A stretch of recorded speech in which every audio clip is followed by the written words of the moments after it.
ये सातवीं में भी है व्रत, तो छठी में भी है। तो व्रत ये पूरा इस टाइप का सर्कल है, अंग्रेजी में सर्कल का, ठीक। अपना डी इस टाइप का रहता है, कितने डिग्री का रहता है? 180। एक डी और नीचे लगा दे तो कितना डिग्री हो जाएगा? तो पूरा व्रत कितने डिग्री करेगा? 360।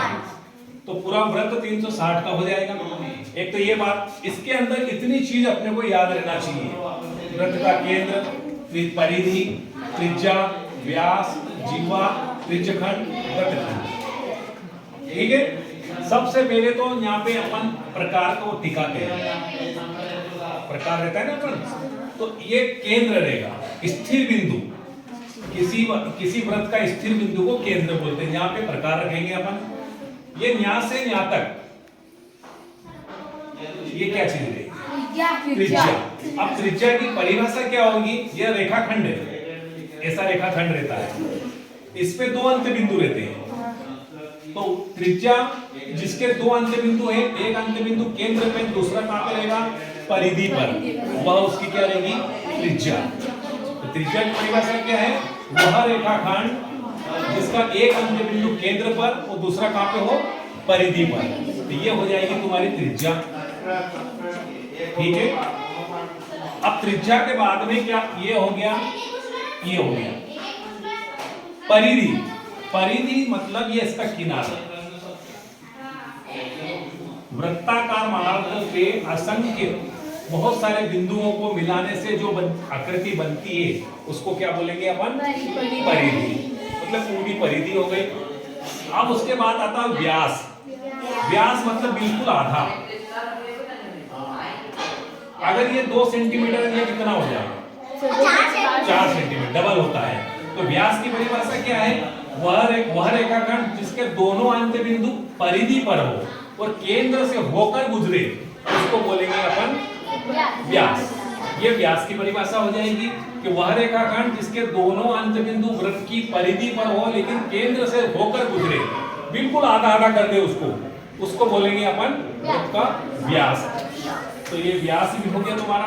अब रहती है जीवा। जीवा बहुत सारी रहती है, ऐसी ऐसी ऐसी। तो क्या ये भी जीवा है?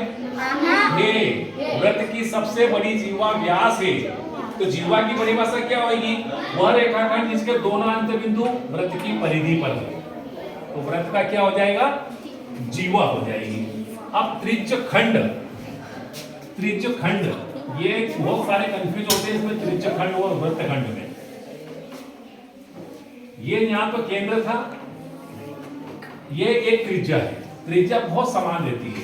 तो ये जो आकृति आएगी ये त्रिज्यखंड कहलाता है। त्रिज्या से जो टुकड़े हुए उसको अपन क्या बोलेंगे? त्रिज्यखंड। अब रही बात, त्रिज्यखंड भी हो गया। वृत्तखंड, जीवा से जो भाग निकलेगा, ये जीवा से नीचे का हिस्सा कटा, ये ऐसा हिस्सा कटा, इसको बोलेंगे वृत्तखंड। त्रिज्या से जो कटेगा उसको बोलेंगे त्रिज्यखंड, जो जीवा से कटेगा उसको बोलेंगे वृत्तखंड। तो इतनी सारी चीजें इसके अंदर रहती है। व्रत पढ़ने के पहले ये सब चीजें को अपने को नॉलेज में आना चाहिए। अब 2 सूत्र है अपने पास। व्रत का क्षेत्रफल मतलब अंदर वाला हिस्सा, ये अंदर वाला हिस्सा। व्रत का क्षेत्रफल का सूत्र होता है पाई r की घात 2।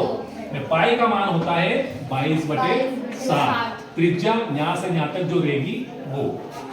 और परिधि का सूत्र होता है 2 पाई r, मतलब पाई तो वही 22/7, त्रिज्या की वही रहेगी। तो ये व्रत पढ़ने के पहले ये चीज अपने को क्लियर होगी तो ही अपन व्रत पढ़ सकते हैं।